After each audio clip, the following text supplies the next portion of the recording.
Hello! For my final project in Chinese business culture, I have selected three main topics which I believe they were really essential during this whole semester, especially between Western and Chinese professional environments. So we'll be looking at Guanxi, Mianzi, and the impact of cultural stereotypes. And lastly, we're going to talk about Chinese superstition and taboos. So starting with our topic, Guanxi and Mianzi. So what is Guanxi?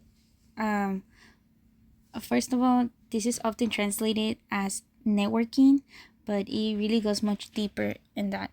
And it's not really just networking, it just focuses on long term relationships rather than short term. If anything, more networking is the transaction, especially in a business setting, when you meet somebody or someone to get a job or a lead, you will need Guanxi to help you out. It's more like a long game. It's a social network built on trust, mutual obligation, and favors that have just been repaid over years, not just days.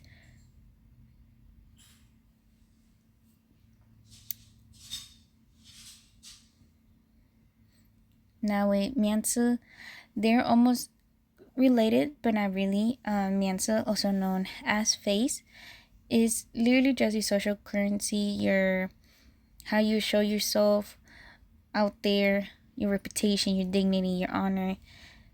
In Chinese culture, isn't just something like a face, is more something also you can give to others, by showing them respect, something you can lose through public embarrassment. You have to be careful with your mental because it can damage your connections. And the way I see it is mental something you represent yourself. You put almost like a mask in how you show others your outside, your, how do I say it, your is literally your face, how you show others, which I kind of, that's why I put up that picture, because it literally has, sometimes it is work, like people see you a certain way and you ruin that reputation, it's really gonna dishonor you and you're gonna lose all trust between all your connections. And how do they really work together? Well, these two concepts are big. Oh my god. These two concepts are the engine of Chinese society. Mianzi makes it really easy to build guanxi, and having a strong guanxi allows you to protect your face when things really go south so wrong. They rely entirely on mutual respect and a constant awareness of your place within a social group, especially in society. So it's good to have those two, both Mianzi and Guanxi, when in China or you're gonna live there, you're gonna do business in there, is really good because it really just shapes how you interact with people, and it will really shape your everyday in China.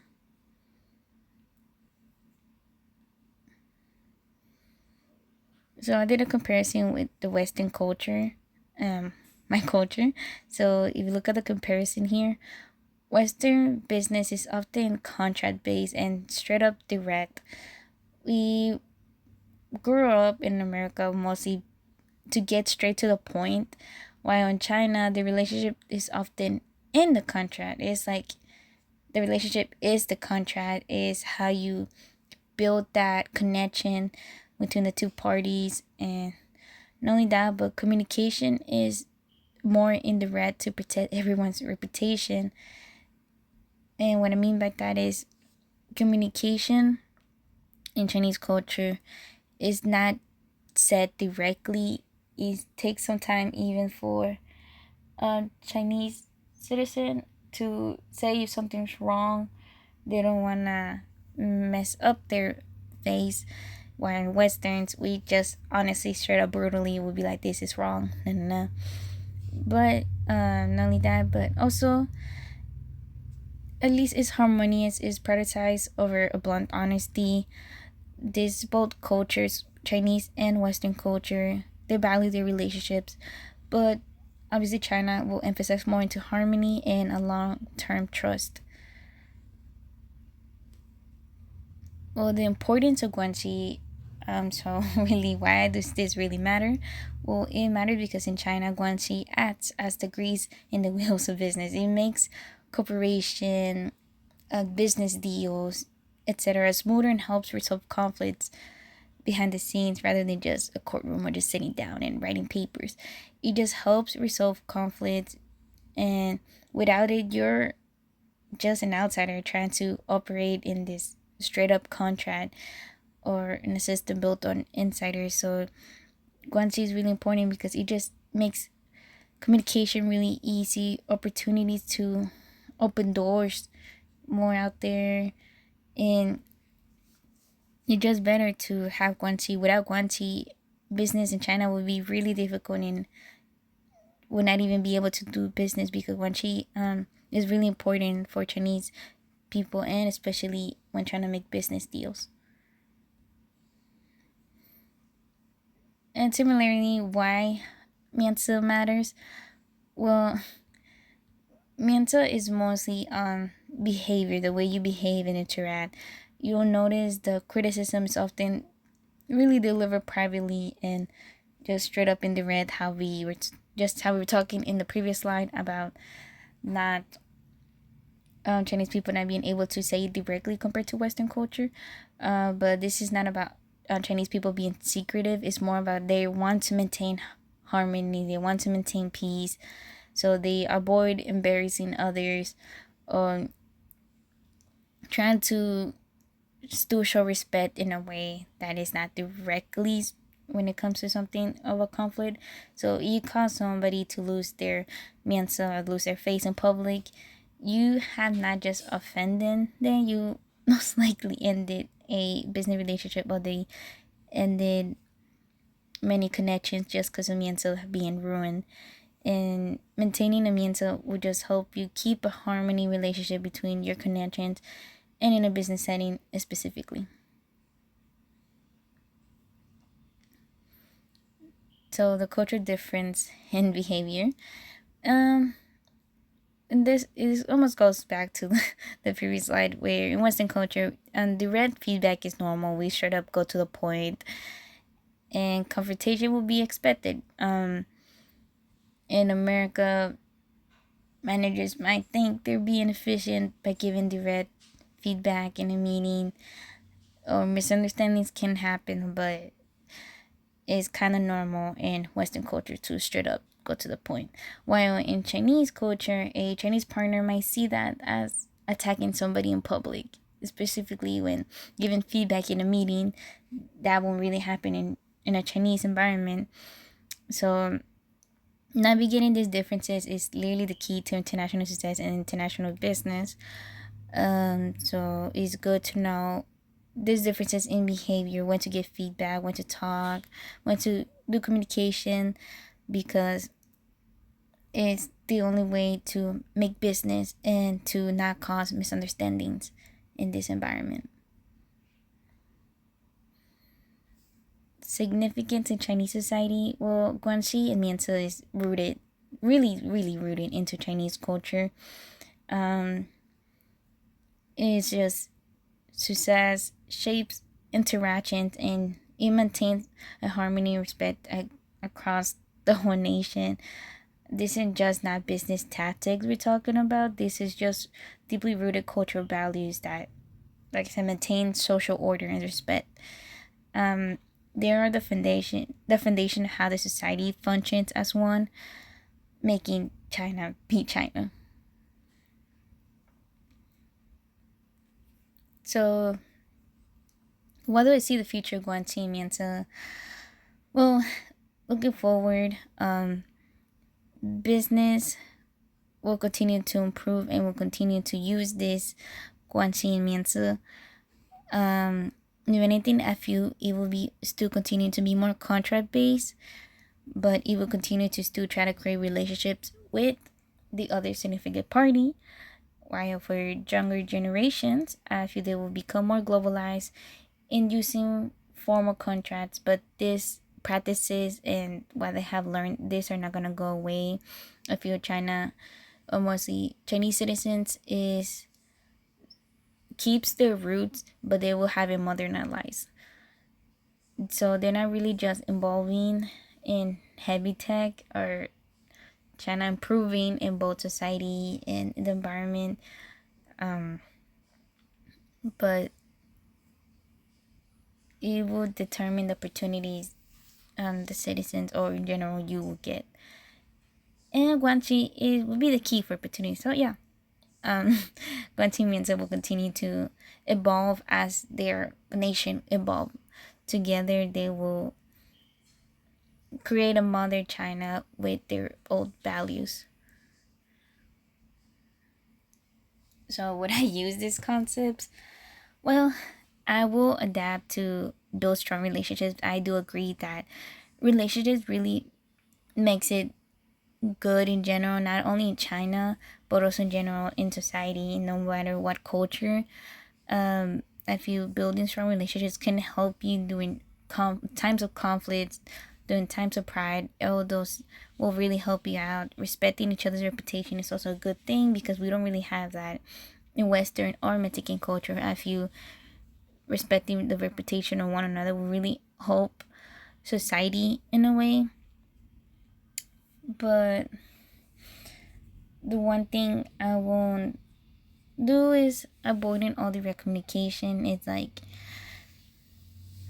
it'll be hard. I said in Western culture we're more direct, but I would not try to be direct in a Chinese business setting or letting reputation control every decision. So knowing the reputation is not gonna decide my fate of what I'm gonna do. So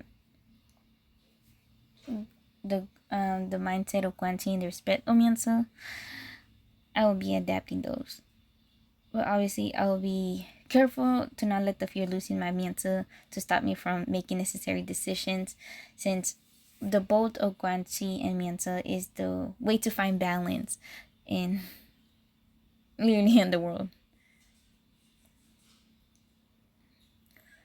And my reflection across this whole semester between Guanxi and Mianzi, I feel is a topic I've been talking about throughout the whole semester, but it's just made me, this study in general, made me more sensitive and made me understand better before going to China.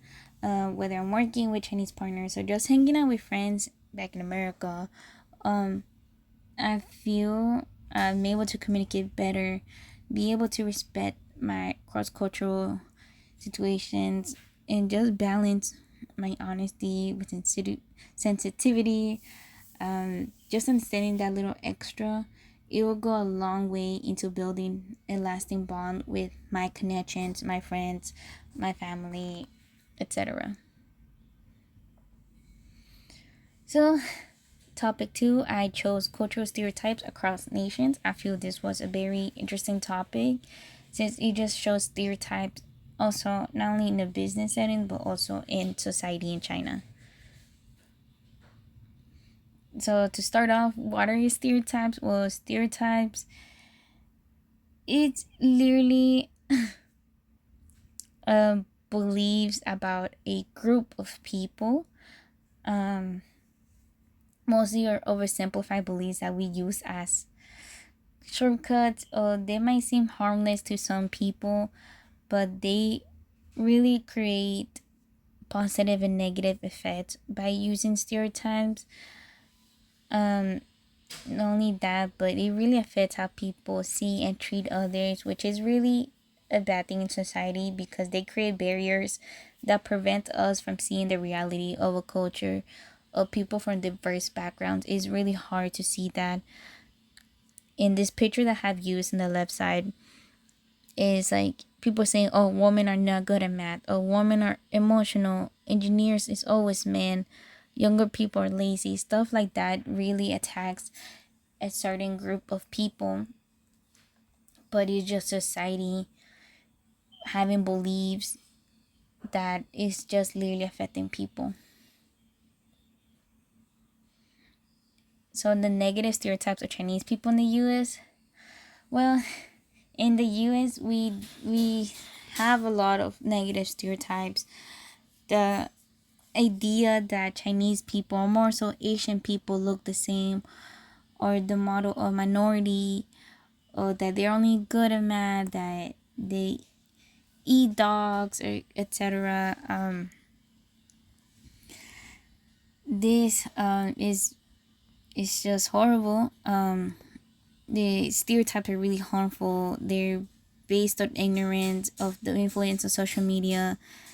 Not only that, but I personally feel that the stereotypes are passed along families, especially parents. Me growing up as a Mexican person, um, we often see Asian people and we call them El Chino. I remember this discussion post one of my classmates posted about this, especially Mexican culture, that we often call Asians Chinos, aka Chinese, and it just leads to younger generations to use that. Eventually, I ended up using that because of my parents, or in general my Mexican culture, my my people, my race. They say that, and it just became worse when COVID happened. It During the pandemic, it just showed how dangerous this ignorance based beliefs can be. It showed how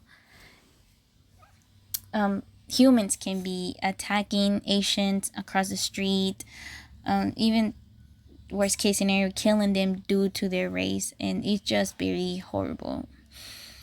And which is why I put that picture on the right side. Stop Asian hate, and hate is a virus. Like, people protesting about these harmful tropes.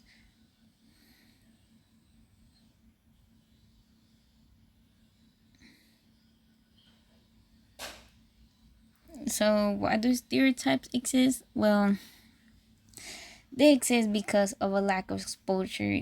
We don't have the real experiences within a group, the quote unquote attack. We let the media or historical tension to fill in those blanks, which leads to, like I said, the media influence, the lack of culture, the lack of historical context. People just don't have enough knowledge, or just want to make fun of others. Humans could be good and bad. It's just a survival mechanism that the brain unfortunately does that, and we just failed on having no longer stereotypes in a globalized world. So yeah. And the effect of the stereotypes, well, stereotypes can cause misunderstanding, discrimination, cultural conflict. They exist because of a lack of exposure. We don't have real experiences within a group. We let the media and historical attention to fill that. This is just the result of discrimination and conflict. In business, you walk into a meeting with a stereotype in your head. You failed entering that meeting. You failed because you already had a stereotype in your head, and you failed to see the person across the room as an individual. So it's just not having stereotypes, or just not thinking of stereotypes, will make you treat people as people. Be treated the way you want to be treated, so you don't have to create barriers between people from diverse or different backgrounds, because this can make a difference in society. So how does this relate to my personal perspective as my identity being a Mexican American? Um, as a Mexican, I have experienced these stereotypes as well on my own culture. This not only goes to Asians, to Americans, it goes to everyone, every group. So as a Mexican, I have experienced this firsthand, whether it's jokes or offensive assumptions about my background. Um, it was actually hurtful. This personal experience made me and helped me empathize with the Chinese experience of being stereotyped in the West or across other nations. I was called also like lazy. I was called hairy. Many kind of things that it just involves Mexican stereotypes. or your dad being a construction worker, you're being low income, not able to sustain yourself, stuff like that. Just Mexicans eat tacos, like continuing. We have our own stereotypes. Everyone have their own stereotypes, and just learning how harmful and how hurtful is these stereotypes, it just makes you know that we don't have to say it out loud. We Society has to stop having stereotypes because it hurts people. It just, you're not recognizing people as individuals, and just makes it hard to make connections. So across these cultures, I found some common stereotypes that is just out there, and everyone quote unquote I guess knows that Chinese, they just pure academics. They all look the same. American people just being loud, being lazy, being fat. Mexican being hardworking, but they drink beer and just stuff like that. Each culture has their own common stereotypes that everyone thinks about them. Everyone has something they had to bear. It's just an academic pressure, like not academic pressure, but just a pressure on them that it goes to many cultural misunderstandings or people not learning about general cultural knowledge, that we all will always face this in a global context. This will always still be there. I won't know how this will be fixed in future matters, but at least in the best way possible, and the best way I could say it is that we're all struggling together, and every culture is suffering on these stereotypes together. So whether this matter, well,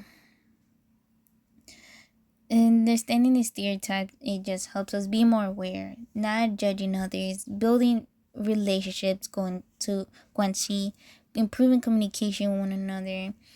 And a business matter, you just avoid misunderstanding with international partners, and you can create a more better environment, respectful, successful global collaborations. We can break down this vital for a global collaboration with one another. We can move past this judging quote unquote phase, so we can build a better, successful, and respectful professional environment for all. Which is why I put that picture on the right, but this is really important in both in a nation, in a culture, in professional business environment. This is really important just for a global collaboration with one another.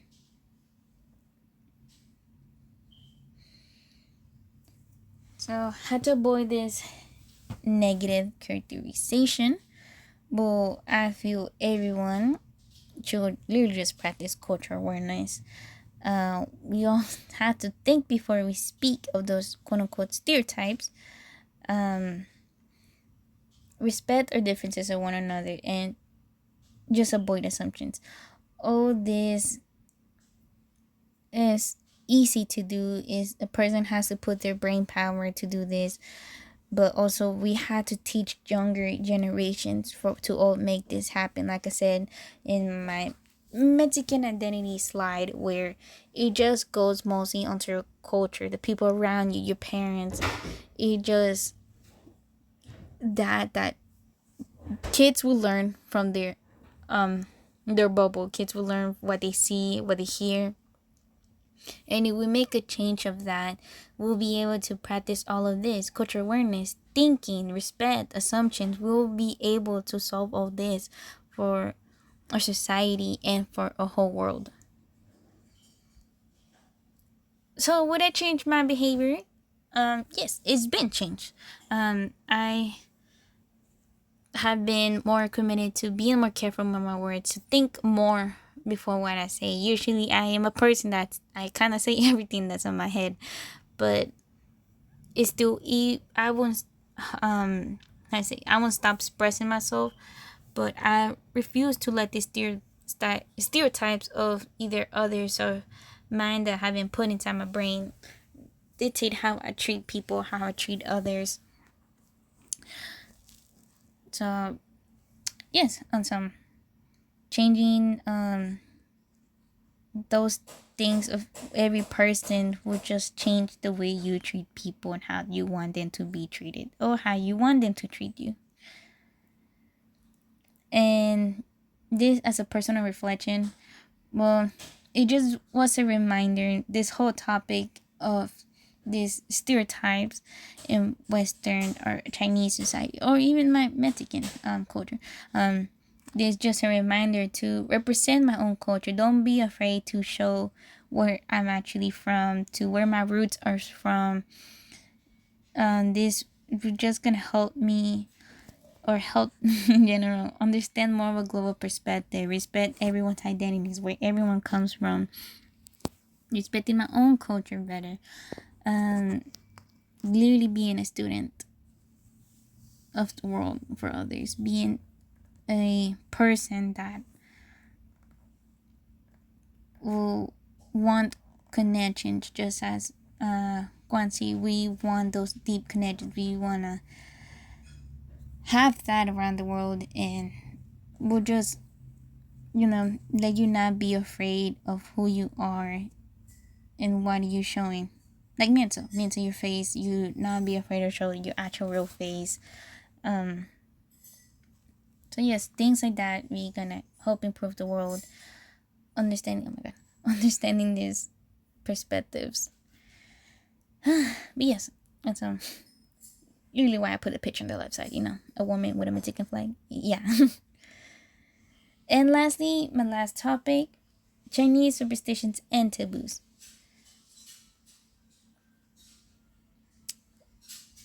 By the way, this is my favorite slide, just because, yeah. So, what are superstitions and taboos? Well, superstitions is literally the beliefs about luck, fate, forces that can be influenced, and the outcomes in life. While taboos is mostly the action, the words, or behaviors that could be considered inappropriate, disrespectful, or unlucky.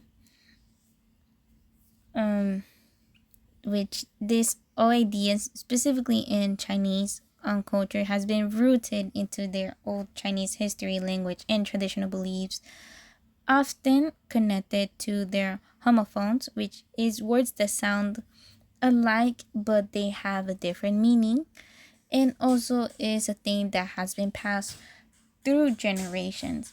So this is often dismissed as really old fashioned, but in China, it just mostly, I think about it, as rooted to their language itself, because before I researched more about this and more about superstition taboos in China, I already knew some of them, and I didn't really know it was called homophones. But it's true, Chinese language itself have homophones that it just words that sound the same, and it just really makes it really interesting as a Western Mexican viewpoint. That I'm like, wow, you know, China really has their own superstitions and taboos. Oh my god. So now we're gonna see some common Chinese superstitions that I have looked up. The most common one was literally number 4. So, 四. So it sounds like dead 字. So it's mostly avoided, and it's been avoided. It was skipped in phone numbers, addresses, floors, surprisingly even office spaces. Which is why I put the picture on the right side. That literally you'll see the building skipped the floor, the 4th floor. So literally you will see 1 through 3 going straight up to 5, 6, 7.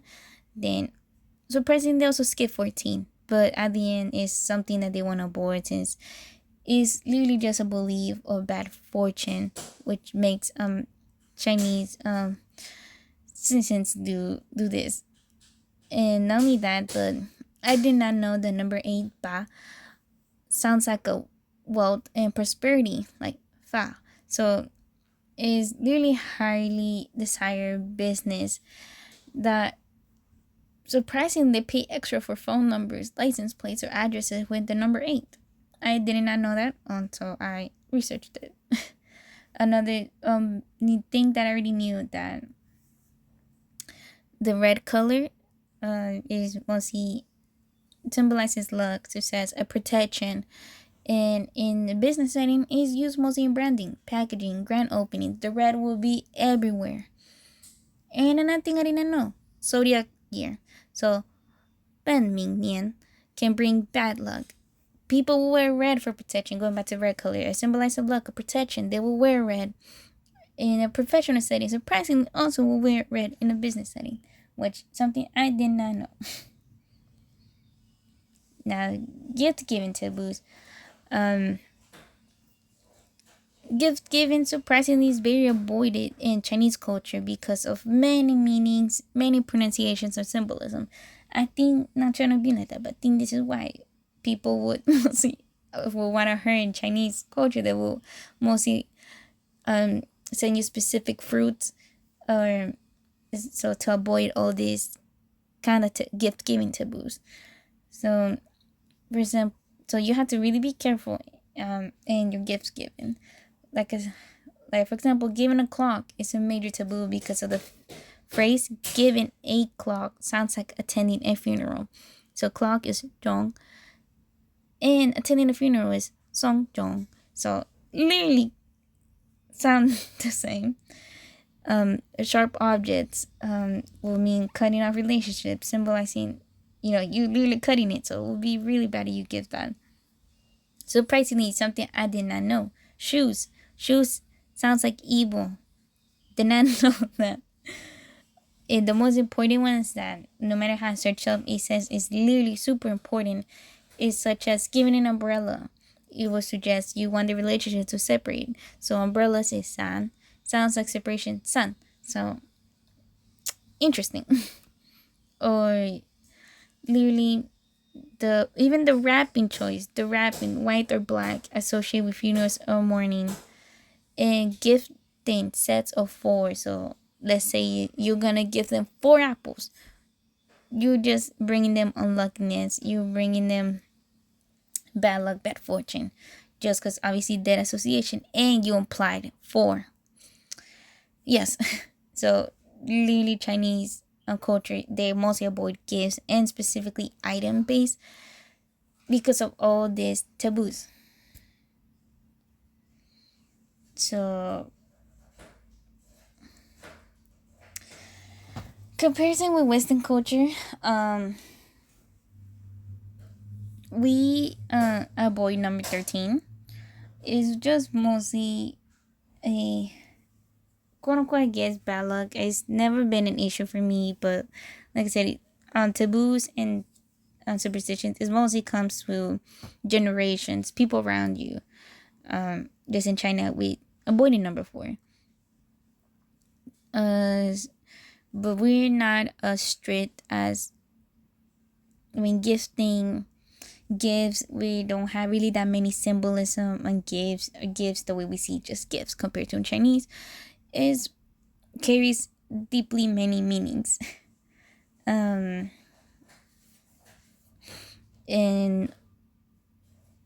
yeah, more, we don't have that much or anything. We don't really have like superstition or taboos like that compared to Chinese culture, because in China the gift is the symbolism, is the message in the gift, and we don't have that in both my Western and Mexican culture.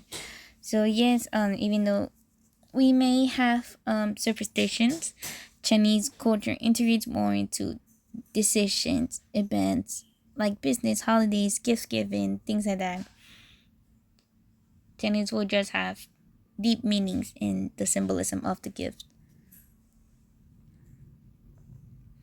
So culture meaning behind taboos. Going back to the first lines, we talk about homophones, how it's influenced with history, traditions, connected to beliefs about luck, fate, harmony, tied avoiding negative outcomes, bad luck, attracting positive energy. These aren't random, they just reflect a deep culture desire for harmony and attracting positivity energy, which is a big thing in Chinese culture, because obviously attracting positive energy, qi, is literally just a way of showing that you're thoughtful and intentional.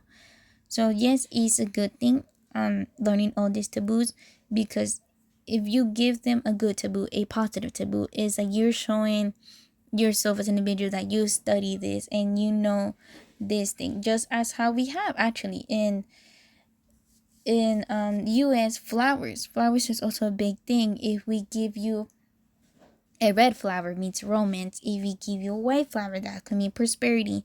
Just things we have flowers, the same thing. We think about it before buying that flower. We think sometimes of the meaning, sometimes of the color, but most of how this person would think of this as a symbolism.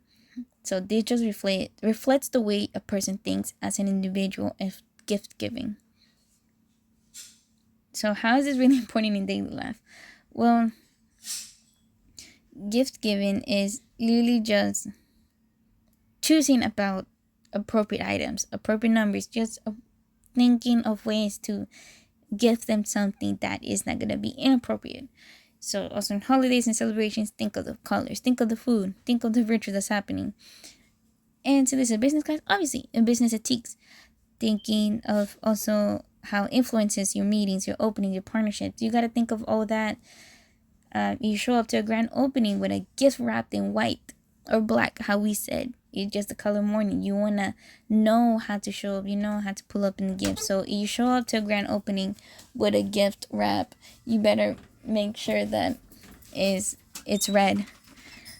And ignoring these taboos can be really disrespectful. It can damage the relationship, damage the guanxi or your mianzi, because you created misunderstanding, especially in a professional setting. So it's really important to be able to not send the wrong message regardless of your intention. You have to think about all these details before gift giving, which is why gift giving is a big thing on Chinese society, because they don't want to ruin the guanxi.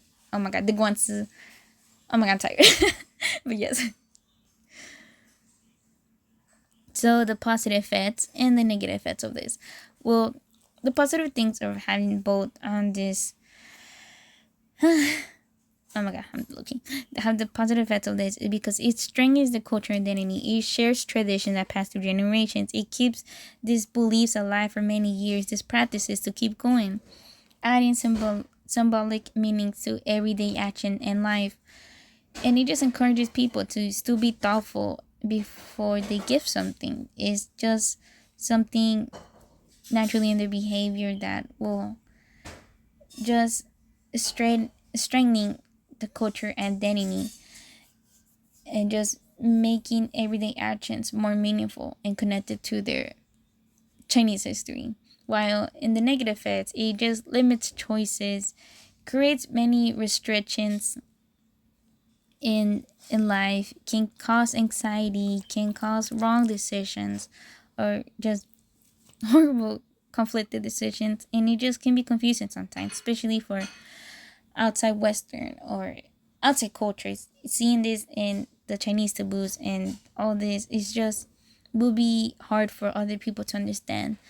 And yes, it could be hard for outsiders, but it's still a lot to memorize. And for some, it might just be to normal logic or knowledge, which is important to, like I said before, all this topic 3, to learn about cultural awareness, to be able to know the positive and negatives, to be able to relate and connect to other people's culture. So it's also good to research culture, to research their values, research their practices, so you cannot create bad or wrong decisions.